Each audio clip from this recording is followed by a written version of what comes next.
हमने देखा कि लास्ट आवर के ट्रेड में कैपिटल गुड्स वाले जो शेयर थे भरभरा के गिर गए, क्योंकि खबर आई रॉयटर्स के हवाले से कि भारत में जो सरकारी कॉन्ट्रैक्ट्स होते हैं उसमें चाइना के लिए भी दरवाजे खोले जा सकते हैं 5 साल की पाबंदी के बाद। तो एबीबी हो गया, बीएचईएल 10% टूटा, एलएनटी जैसा शेयर भी 3% टूट गया। कैसे देख रहे हैं आप इसको और क्या स्ट्रेटजी होनी चाहिए? आपका टेक क्या है सर इस पर?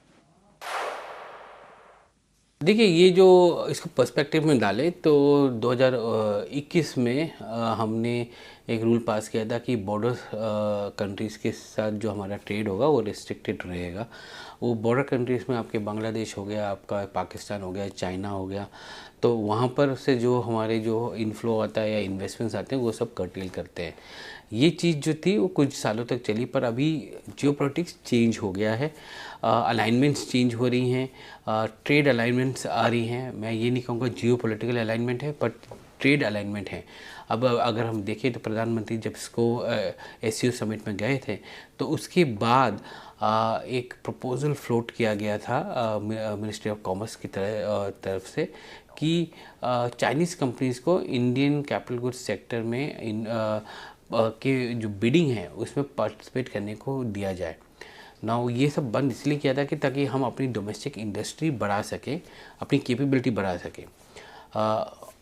इस वक्त ऐसा प्रपोज़ल फाइनेंस मिनिस्टर के पास गया है, फाइनेंस मिनिस्टर ने इसको ओके नहीं किया है। किस कंडीशन में वो ओके करेंगे या क्या करेंगे कि नहीं करेंगे वो भी एक चीज़ है जो देखा जाएगा आगे जाके। और इस पे फाइनेंस मिनिस्टर का भी नहीं होगा, ये पीएमओ से आएगा। पीएमओ का इसमें एक व्यू होगा कि इसको कैसे किया जाए। हाँ, ये बात ज़रूरी है कि अगर हम कैपिटल गुड्स एक्सपेंशन की बात कर रहे हैं, फास्ट फॉरवर्ड करने की कोशिश कर रहे हैं, तो हमारी डोमेस्टिक कैपिटल गुड्स इंडस्ट्री जो है वो 3 से 5 साल के ऑर्डर बुक में बैठी हुई है। तो इसका मतलब है कि आपने आज एक ऑर्डर दिया तो 5 साल के बाद आपको मिलेगा या 3 साल के बाद मिलेगा। अगर आप उसको कम करना चाहते हैं तो आपको मोर प्लेयर्स को लेकर आना पड़ेगा भारतीय मार्केट में, और वो वहाँ पर आज के डेट में स्केल जो अवेलेबल है वो चाइनीज़ कंपनीज़ के पास हैं। जो क्योंकि चाइना में अगर हम देखें तो इकोनॉमिक एक्टिविटी स्लो है और वहाँ पर कैपेसिटीज़ है जो आपको डिलीवर कर सकती हैं। तो वो भी एक फैक्टर है कि हम कैसे इसको करें, इसके मोडालिटीज़ कैसे होंगे, कौन करेगा, ये सब चीज़ें जो है सरकार डिसाइड करेगी। पर इस वक्त जो रिपोर्ट आई थी एक, वो रिपोर्ट थोड़ी पुरानी रिपोर्ट है जिस पे मार्केट ने रिएक्ट किया। कल बीएचईएल 10% इसमें गिरा इसके, पर अगर हम इसका वॉल्यूम्स देखें तो डिलीवरी जस्ट 31% था बीएसएनएल का, सॉरी बीएचईएल का।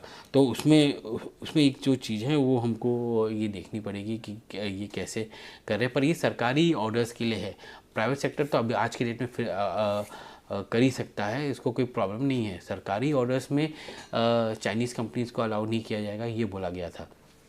तो इसका इम्पैक्ट कुछ कैपिटल गुड्स कंपनीज में मिलेंगे, आपके सीमेंस हो गए, बीएचईएल हो गए वगैरह में, जो लोग पब्लिक सेक्टर ऑर्डर्स के लिए करते हैं। तो वो एक चीज़ है जिसको आप नज़र पे रखिएगा।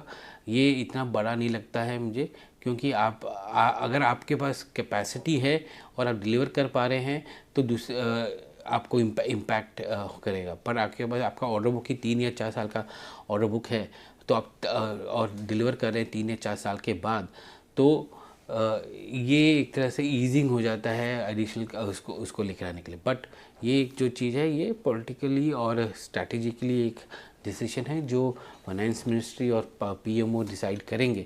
ये रिकमेंडेशन आया था मिनिस्ट्री ऑफ कॉमर्स से, बट ये इसके रिकमेंडेशन के ऊपर अभी कुछ फ़िलहाल नहीं है। ओके।